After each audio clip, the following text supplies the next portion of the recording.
Saudara sekalian yang dikasihi Tuhan Yesus Kristus, selamat beribadah dalam kebaktian Minggu GKI Kelapa Cengkir yang diselenggarakan secara online. Warta lisan yang perlu diperhatikan sebagai berikut. Pemanggilan Penatua masa pelayanan 2022-2025. Dari 14 penatua yang ada pada saat ini, 3 orang akan mengakhiri masa pelayanan mereka sebagai penatua pada bulan Maret 2022. Untuk dapat meningkatkan dan mengembangkan persekutuan, kesaksian, dan pelayanan jemaat GKI Kelapa Cengkir, maka diperlukan 2 penatua baru berusia di bawah 50 tahun dan 1 penatua baru di atas 50 tahun. Oleh karena itu, para anggota SIDI dimohon untuk mengusulkan nama-nama bakal calon penatua melalui email majeliskc@gmail.com atau WA GKI Kelapa Cengkir 0813 8890 1368 selambat-lambatnya pada tanggal 19 September 2021. Katekisasi Baptis Dewasa atau SIDI. Pertemuan pertama kelas katekisasi Baptis Dewasa atau SIDI akan dilaksanakan pada hari Minggu 5 September 2021 pukul 18 WIB melalui aplikasi Zoom. Pendaftaran melalui WA GKI Kelapa Cengkir 0813 889 01368. Pemahaman Alkitab online. Pemahaman Alkitab online melalui aplikasi Zoom setiap hari Selasa pukul 20 WIB pada bulan Agustus 2021 ini membahas mengenai toksik. Mohon keikutsertaan jemaat sekalian. Demikian warta lisan yang dapat kami sampaikan. Kami sangat mengharapkan saudara sekalian dapat turut serta di dalam kegiatan yang dapat dibaca pada Warta Jemaat. Ibadah Minggu pada hari ini tanggal 22 Agustus 2021 dalam rangka Hari Ulang Tahun ke-33 Gereja Kristen Indonesia dilayani oleh Pendeta Gatot Pujo Tamtomo dengan tema Berderap dalam Persekutuan Kasih dan Karya.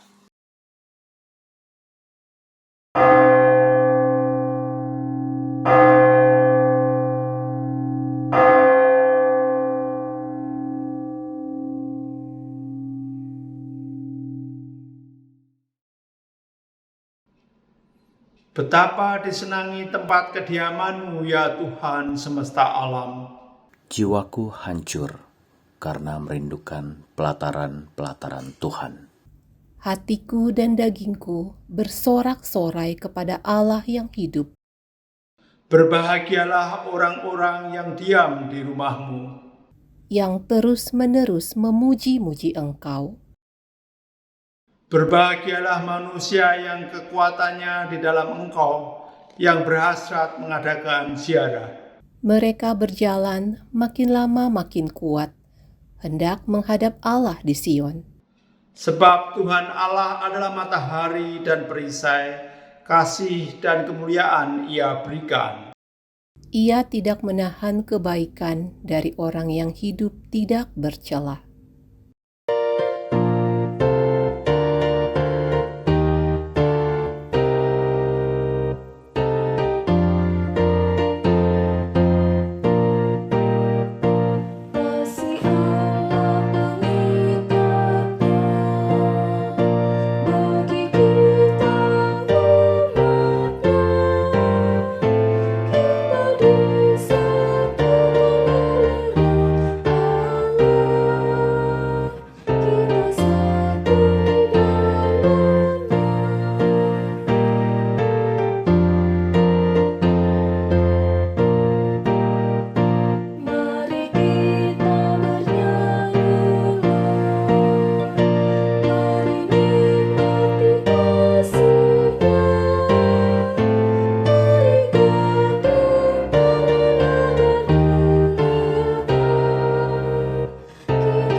Kebaktian ini berlangsung dalam nama Bapa, Anak, dan Roh Kudus.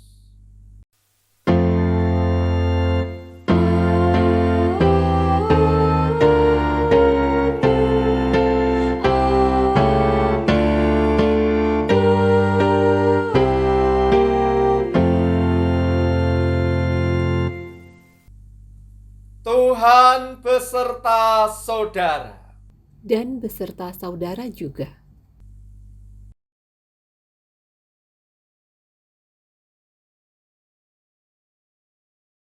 Saudara-saudara yang dikasihi oleh Tuhan Yesus Kristus, kita patut bersyukur jika tahun ini kita diperbolehkan untuk merayakan HUT ke-33 penyatuan GKI. Gereja Kristen Indonesia lahir dari sebuah imajinasi tentang adanya kesatuan. Pertama-tama tentu kesatuan gereja, sebagaimana harapan Tuhan Yesus dalam doanya supaya mereka semua menjadi satu. Kita harus mengakui ada banyak kepelbagaian di tengah hidup ini. Kepelbagaian yang tampak dalam kehidupan terlalu rawan untuk dibiarkan begitu saja. Nafsu pengagungan diri mudah mencuat di tengah kepelbagaian dengan akibat peniadaan terhadap yang lain. Kalau ini yang terjadi, salahnya bukan terletak pada kepelbagaian yang ada di tengah hidup ini sendiri. Salahnya adalah keengganan untuk berimajinasi bahwa yang beragam itu juga terhubung satu dengan yang lain. Hubungan yang sebenarnya saling bergantung. Tetapi kebergantungan tersebut tidak selalu kasat mata. Maka butuh imajinasi untuk mengakui dan mengamininya. Selanjutnya, imajinasi tentang kesatuan hidup juga dibutuhkan untuk memajukan peradaban. Peradaban bisa maju jika manusia mampu menjawab tantangan dengan kreativitas. Saat ini GKI menghadapi berbagai tantangan. Tantangan itu sifatnya internal dan eksternal. Yang internal antara lain konflik-konflik antar kelompok dan antar individu. tidak perlu malu untuk mengakuinya. Sekalipun semua menghayati panggilannya sebagai pelayan dan bertekad untuk melayani Tuhan dengan sepenuh hati, namun karena alasan tertentu ada saja yang berkonflik. Penatua dengan pendeta, pendeta dengan pendeta, anggota jemaat dengan anggota jemaat, dan sebagainya. Sebab konfliknya juga macam-macam, mulai dari yang sepele atau seharusnya sepele, sampai dengan yang prinsip atau dikesankan sebagai prinsip. Apalagi di masa pandemi yang berkepanjangan ini semakin banyak orang yang gelisah, bahkan terganggu jiwanya.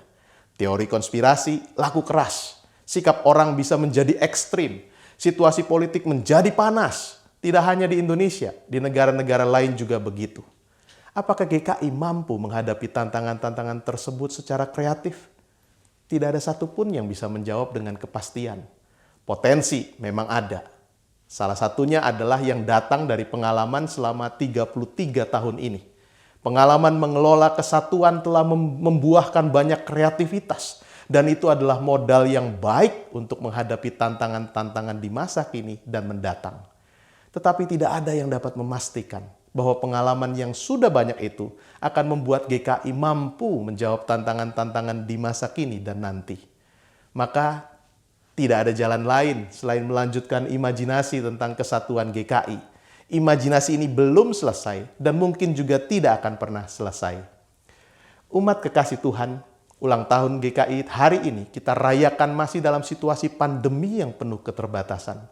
Ibadah tatap muka, aktivitas gerejawi, dan kegiatan sosial kemasyarakatan dilakukan secara terbatas. Di satu sisi, keterbatasan dapat menantang kita menjadi lebih kreatif dan inovatif. Di sisi lain, keterbatasan dapat juga membuat kita menjadi pasif dan apatis. Apakah kehidupan bergereja kita di masa ini diwarnai dengan kreativitas dan inovasi? Tidak berhenti untuk terus berderap dalam karya dan kasih? Atau kehidupan bergereja menjadi redup dan dingin? Umat kekasih Tuhan, ulang tahun GKI hari ini kita rayakan masih dalam situasi pandemi yang penuh keterbatasan. Ibadah tatap muka, aktivitas gerejawi, dan kegiatan sosial kemasyarakatan dilakukan secara terbatas. Di satu sisi, keterbatasan dapat menantang kita menjadi lebih kreatif dan inovatif. Di sisi lain, keterbatasan dapat juga membuat kita menjadi pasif dan apatis. Apakah kehidupan bergereja kita di masa ini diwarnai dengan kreativitas dan inovasi? Tidak berhenti untuk terus berderap dalam karya dan kasih? Ataukah kehidupan bergereja menjadi redup dan dingin? Marilah kita mengakui kelemahan dan kegagalan kita di hadapan Tuhan, seraya bertanya kepada diri sendiri, sudahkah yang terbaik kuberikan kepada Yesus Tuhanku? Yesus Tuhanku,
Bapa Surgawi, ketika pandemi datang, kami hidup dalam keterbatasan. Namun tidak ada yang dapat membatasi kasih-Mu kepada kami. Pemeliharaanmu, penyertaanmu, dan penguatan dari-Mu tetap kami rasakan. Kami sadar bahwa keterbatasan seharusnya tidak menjadi alasan bagi kami untuk tetap rindu bersekutu walaupun secara online. Keterbatasan bukanlah alasan untuk kami tetap berkarya di gereja maupun di tengah masyarakat. Namun demikian kami mengakui bahwa keterbatasan kerap membuat kami tidak lagi berderap dalam karya dan kasih. Ampunilah kami jika kami menjadi malas berbakti, jika kami menjadi enggan melayani, jika kami menjadi berhenti mengasihi. Mampukanlah kami sebagai gereja-Mu untuk tetap rindu bersekutu, tetap berderap bersama dalam melayani dan mengasihi.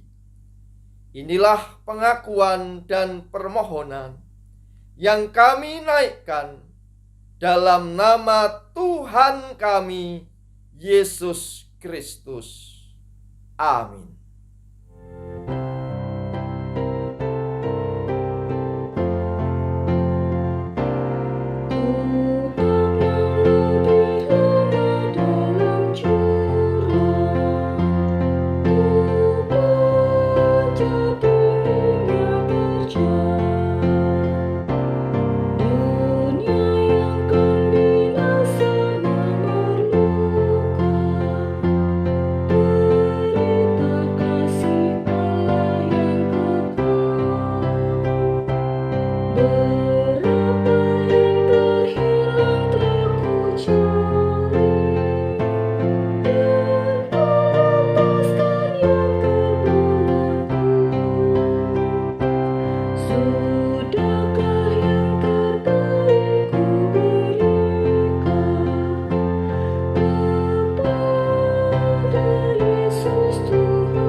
Berita pengampunan diberikan bagi setiap kita yang dengan sepenuh hati mengaku dosa dan mengharapkan kasih serta anugerah Tuhan.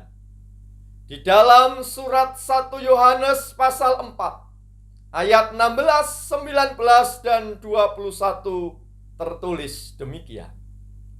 Allah adalah kasih. Dan barang siapa tetap berada di dalam kasih, ia tetap berada di dalam Allah, dan Allah di dalam dia. Kita mengasihi karena Allah lebih dahulu mengasihi kita. Dan perintah ini kita terima dari dia. Barang siapa mengasihi Allah, ia harus juga mengasihi saudaranya. Demikianlah berita anugerah dari Tuhan. Syukur kepada Allah. Damai Kristus bagimu. Damai Kristus bagimu juga. Biar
Marilah kita berdoa.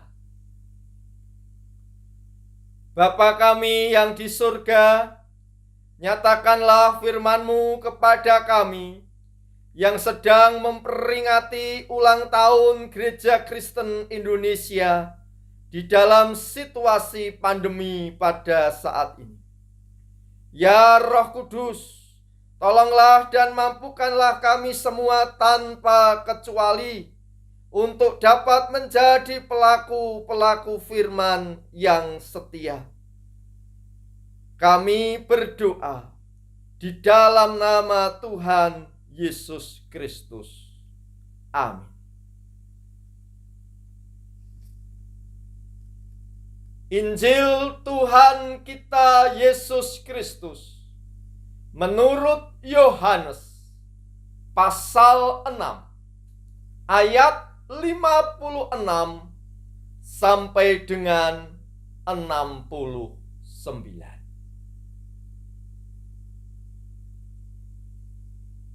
Inilah Injil Tuhan bagi kita sekalian.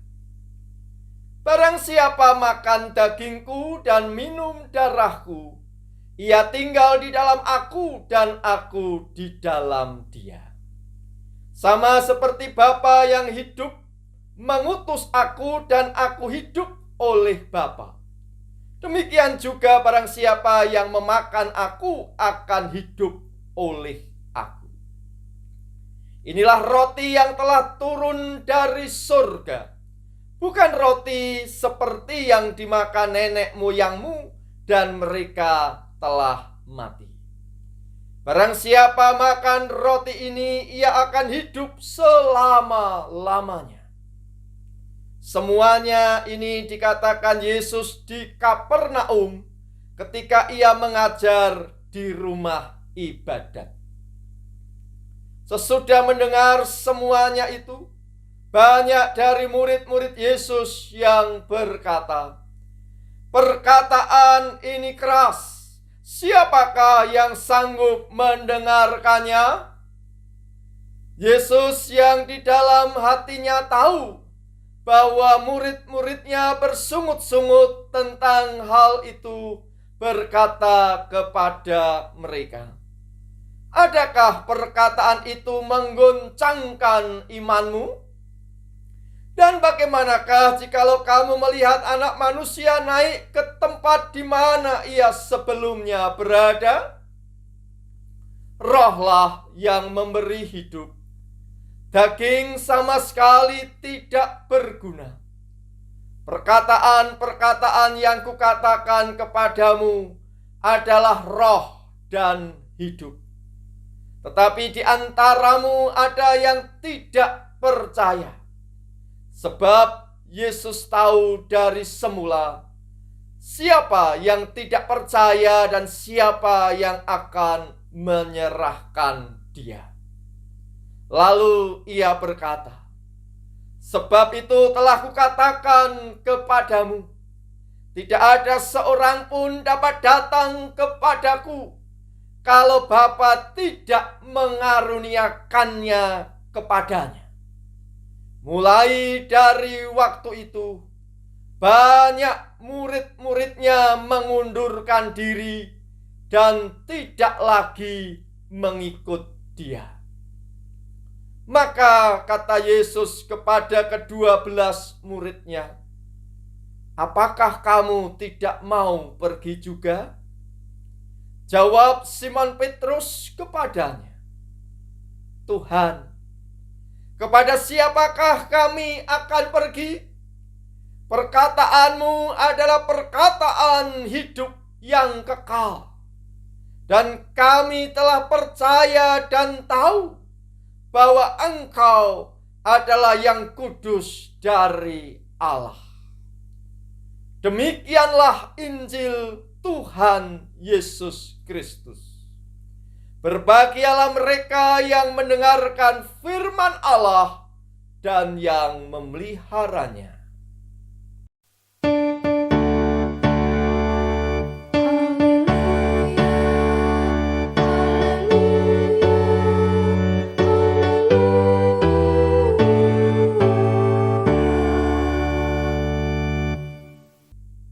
Saudara-saudara yang dikasihi oleh Tuhan, ketika ada yang menyatakan pengakuan, misal mengaku sebagai polisi, mengaku sebagai anggota TNI, mengaku sebagai pendeta, maka ada dua kemungkinan dari pengakuan tersebut. Kemungkinan pertama, ia berdusta dalam rangka mendapatkan keuntungan dari pengakuan tersebut. Kemungkinan kedua, ia berkata yang sebenarnya.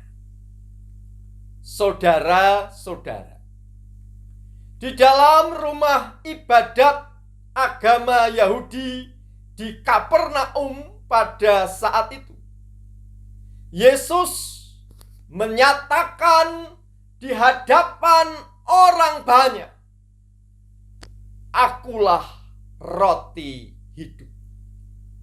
Yesus mengaku bahwa dirinya adalah roti sejati yang dari surga.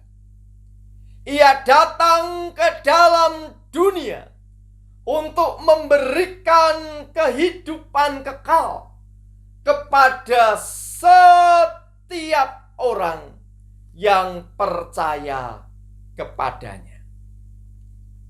Pengakuan dari Yesus, "Akulah roti hidup," segera diikuti dengan undangan kepada semua orang untuk makan daging dan minum darah Yesus.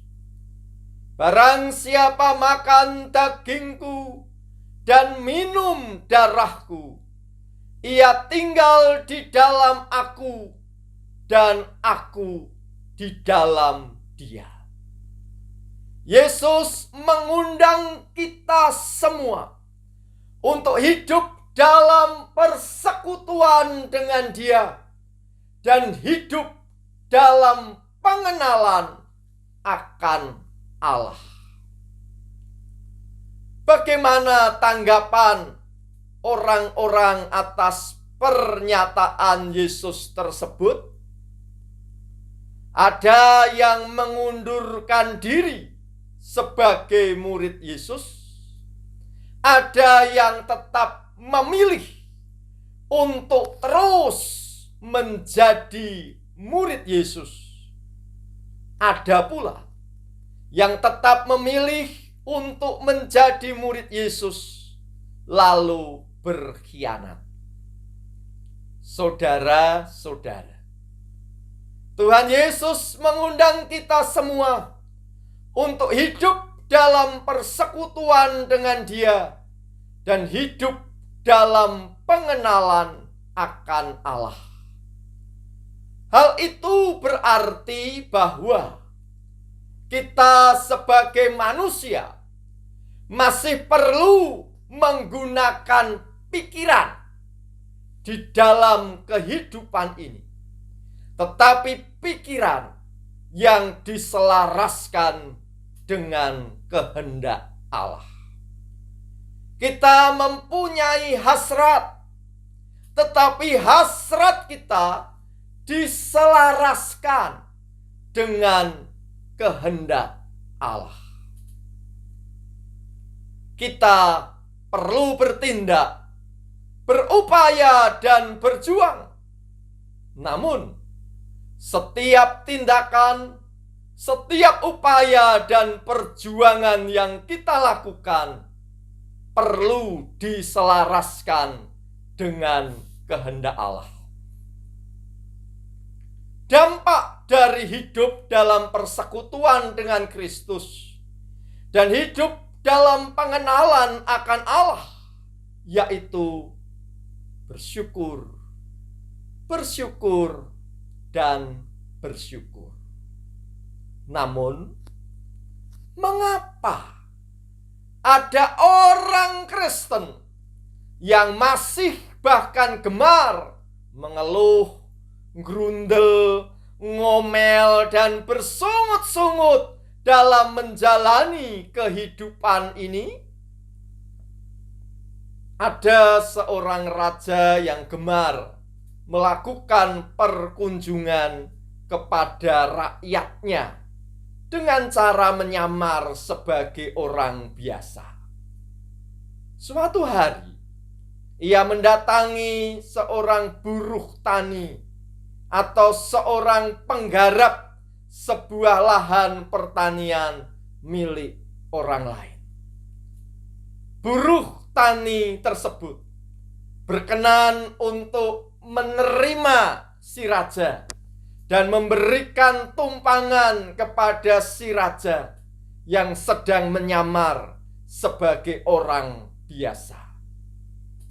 Selama seminggu, mereka berteman, berbincang-bincang, bersenda gurau, makan dan minum, serta bekerja bersama-sama. Lalu raja tersebut pamit untuk melanjutkan perjalanannya. Beberapa hari kemudian, datanglah si raja tanpa penyamaran dan menjumpai buruh tani tersebut. Raja itu mempersilahkan buruh tani itu untuk mengajukan sebuah permohonan. Jika Anda dan saya menjadi buruh tani itu, permohonan apakah yang akan disampaikan kepada Baginda Raja?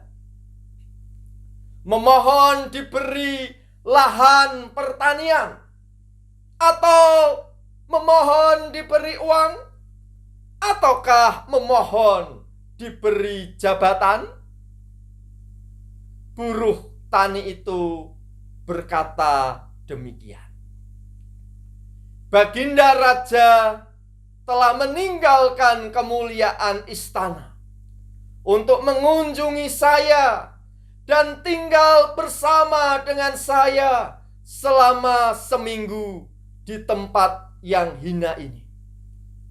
Baginda Raja ikut serta menyantap makanan dan minuman ala kadarnya di tempat saya yang sangat tidak layak ini.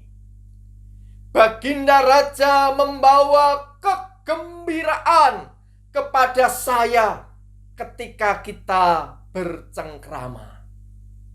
Baginda telah menjadi teman yang bersedia mendengarkan keluh kesah saya sebagai seorang buruh tani.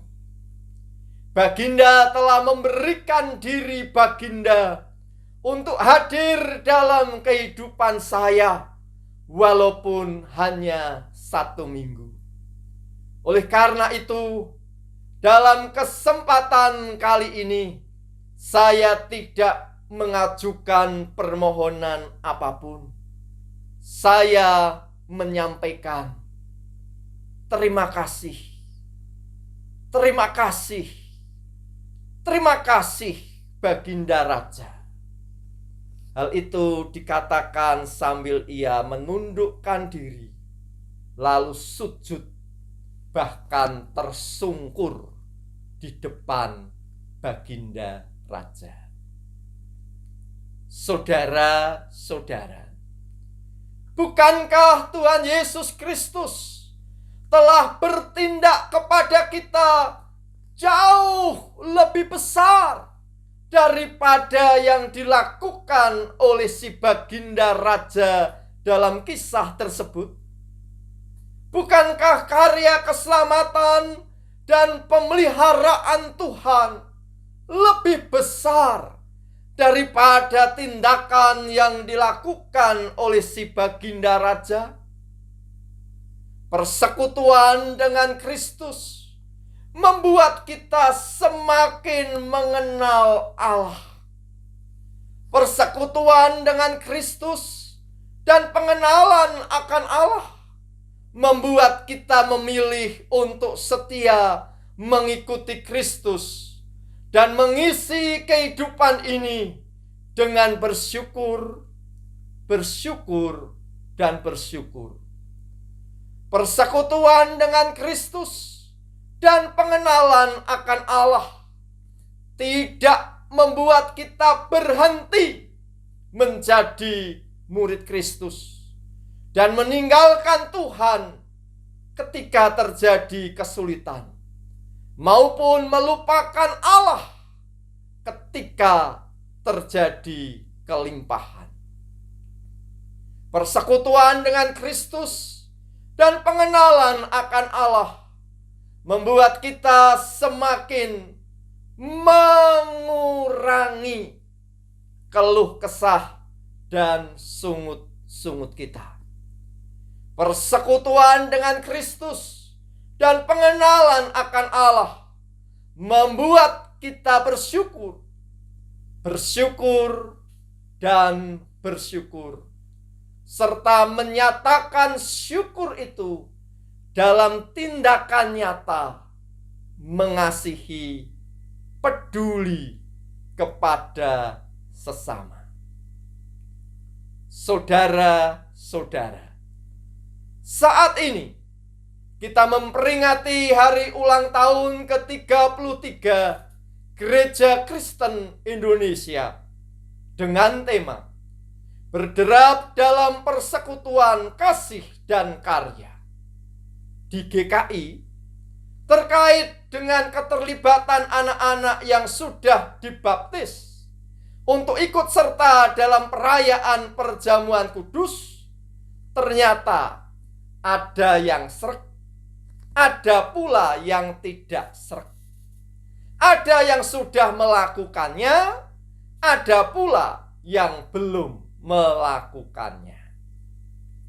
Terkait dengan persoalan dan penyelesaian kasus bakal pos Taman Yasmin Bogor, ada yang pro relokasi, ada pula yang kontra relokasi.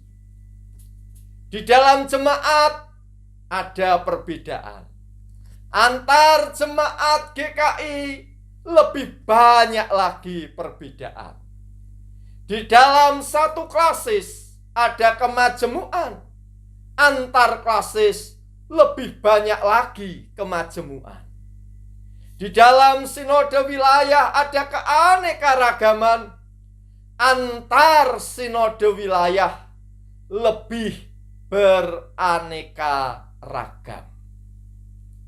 Bagaimana GKI bisa berderap dalam persekutuan kasih dan karya?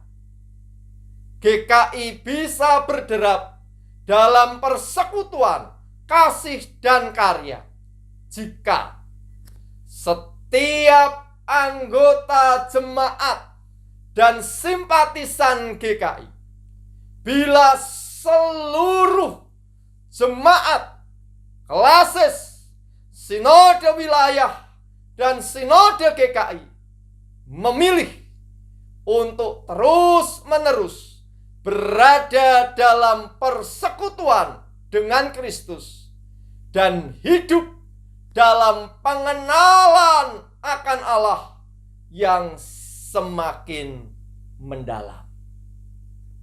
Amin.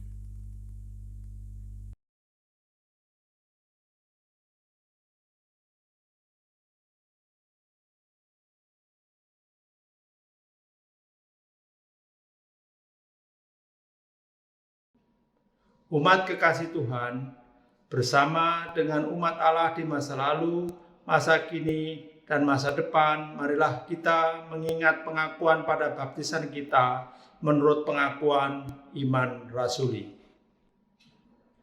Aku percaya kepada Allah, Bapa yang Maha Kuasa, Khalik langit dan bumi, dan kepada Yesus Kristus, anaknya yang tunggal, Tuhan kita, yang dikandung daripada Roh Kudus, lahir dari anak darah Maria, yang menderita sengsara di bawah pemerintahan Pontius Pilatus, disalibkan, mati dan dikuburkan, turun ke dalam kerajaan maut. Pada hari yang ketiga, bangkit pula dari antara orang mati, naik ke surga, duduk di sebelah kanan Allah, Bapa yang Maha Kuasa, dan dari sana ia akan datang untuk menghakimi orang hidup dan yang mati. Aku percaya kepada Roh Kudus, gereja yang kudus dan am, persekutuan orang kudus, pengampunan dosa, kebangkitan orang mati, dan hidup yang kekal. Amin. Marilah kita berdoa. Allah yang Maha Kasih, yang kami kenal sebagai Bapa di dalam Tuhan Yesus Kristus melalui pertolongan Roh Kudus. Dengan satu hati kami berdoa bagi anggota jemaat dan simpatisan GKI Kelapa Cengkir, serta setiap orang yang ikut serta dalam kebaktian minggu secara online ini. Mampukanlah kami untuk setia mengarahkan hati kepada Tuhan, baik dalam kondisi sehat maupun sakit, suka maupun duka. Ya Tuhan, dalam kemurahan-Mu, dengarkanlah doa kami. Kami berdoa bagi Gereja Kristen Indonesia. Mampukanlah setiap anggota jemaat dan simpatisan GKI, jemaat-jemaat klasis-klasis sinode wilayah, dan sinode GKI, untuk menjadi murid Kristus yang setia dalam memberitakan Injil Kerajaan Allah. Ya Tuhan, dalam kemurahan-Mu, dengarkanlah doa kami. Kami berdoa bagi bangsa dan negara Indonesia. Mampukanlah kami, baik rakyat maupun pemerintah, untuk berperan serta mewujudkan masyarakat adil dan makmur. Ya Tuhan, dalam kemurahan-Mu, dengarkanlah doa kami. sebagai bagian dari penduduk bumi ini, kami berdoa bagi setiap upaya dalam mengatasi pandemi COVID-19. Ya Tuhan, dalam kemurahan-Mu, dengarkanlah doa kami.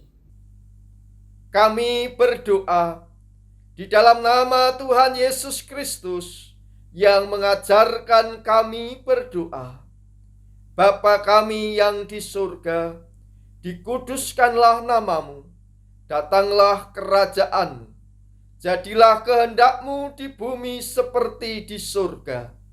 Berikanlah kami pada hari ini makanan kami yang secukupnya, dan ampunilah kami akan kesalahan kami, seperti kami juga mengampuni orang yang bersalah kepada kami.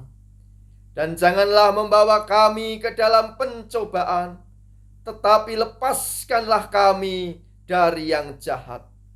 Karena Engkaulah yang empunya kerajaan dan kuasa dan kemuliaan sampai selama-lamanya.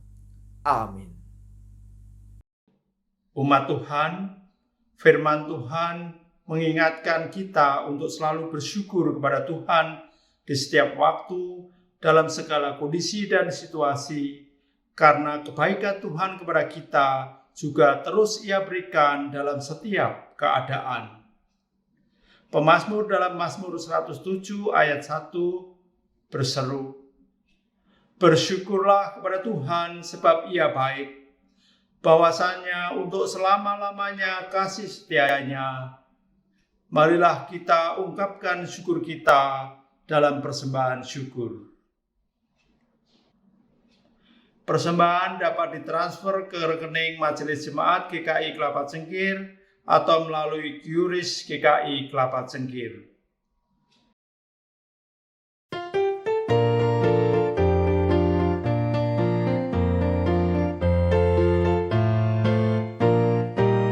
Berlimpah sukacita di hatiku,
Mari kita berdoa. Bapa Surgawi, kami sungguh mengucap syukur ya Bapa. Walaupun di tengah pandemi kami dapat melaksanakan ibadah online pada hari ini. Kami juga mengucap syukur atas ulang tahun GKI ke-33 ya Bapak. Engkau berkati selalu GKI dalam kiprahnya, sehingga dapat berkarya menyebarkan kasih Yesus Kristus. Kami juga mengucap syukur lewat persembahan ini ya Bapa. Engkau berkati persembahan ini sehingga dapat bermanfaat dan menjadi berkat bagi banyak orang. Kami berdoa dan mengucap syukur di dalam nama Tuhan kami, Yesus Kristus. Amin. Saudara-saudara, marilah kita jalani hidup kita ke depan sebagai warga Gereja Kristen Indonesia dengan mewujudkan Konfesi GKI 2014 dalam kehidupan sehari-hari. Marilah kita nyatakan tekad kita itu dengan bersama-sama mengucapkan Konfesi GKI demikian. Dalam persekutuan kasih yang akrab, serta anugerah penciptaan, pemeliharaan, penyelamatan, dan pembaruan oleh Allah Bapa, Anak, dan Roh Kudus, kami sebagai Gereja Kristen Indonesia hidup dan berkarya di tengah kekayaan dan kepelbagaian warisan sejarah, budaya, dan lingkungan alam Indonesia. Kami percaya kepada Allah yang dipanggil Bapa oleh Yesus Kristus, yang di dalam kasih dan kuasa-Nya menciptakan semesta alam, yang memelihara dan mengelola dengan baik lingkungan alam seperti pemilik taman, yang merawat dan menjaga anak-anaknya seperti ibu atau bapa, yang mengundang dan memanggil kami untuk berperan serta dalam pekerjaan-pekerjaannya yang baik. Kami percaya kepada Yesus Kristus, Anak Allah yang dikandung oleh Roh Kudus dan dilahirkan dari rahim perawan Maria, yang diutus untuk menegakkan kerajaan Allah bagi seluruh ciptaan, yang mengampuni orang berdosa serta memanggilnya bertobat, mengasihi semua orang tanpa diskriminasi, menegakkan keadilan dan perdamaian tanpa kekerasan, memberkati setiap pribadi, keluarga, dan anak-anak, memberdayakan orang miskin, memulihkan orang sakit, membebaskan orang tertindas, menjadi sahabat bagi orang yang diasingkan, yang menyelamatkan dunia dengan menempuh jalan penderitaan hingga mati di kayu salib. Dan pada hari yang ketiga dibangkitkan dari kematian, agar kami bebas dari kuasa dosa dan maut. menyatakan kasih yang melenyapkan ketakutan dan melampaui kejahatan, serta beroleh kebangkitan dan hidup yang abadi, yang naik ke surga, agar kami memberitakan Injil-Nya kepada segala makhluk, yang akan datang kembali untuk menghakimi dan membarui segala sesuatu, agar kami mampu merayakan kehidupan dan menyambut kematian di dunia ini dalam iman, pengharapan, dan kasih. Kami percaya kepada Roh Kudus, sumber kehidupan yang menolong kami untuk percaya bahwa Yesus adalah Tuhan dan untuk menghidupi firman Allah, sumber karunia yang menghimpun kami sebagai satu gereja yang kudus dan am dan rasuli, sumber kekuatan yang melibatkan kami dalam misi kerajaan Allah. kemuliaan bagi Allah Bapa, Anak, dan Roh Kudus yang tidak pernah memisahkan kami sekarang dan selama-lamanya.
Marilah berderap satu dalam menjalin persekutuan di Gereja Kristen Indonesia. Kiranya kasih Allah mempersatukan kita. Marilah berderap satu dalam mengasihi Allah dan sesama. Kiranya anugerah Yesus Kristus mengobarkan kasih di hati kita. Mari berderap satu dalam berkarya bagi dunia. Kiranya penyertaan Roh Kudus memberanikan kita berkarya. Allah damai sejahtera, kiranya memperlengkapi kamu dengan segala yang baik untuk melakukan kehendak-Nya dan mengerjakan di dalam kita apa yang berkenan kepadanya oleh Yesus Kristus. Bagi Dialah kemuliaan sampai selama-lamanya.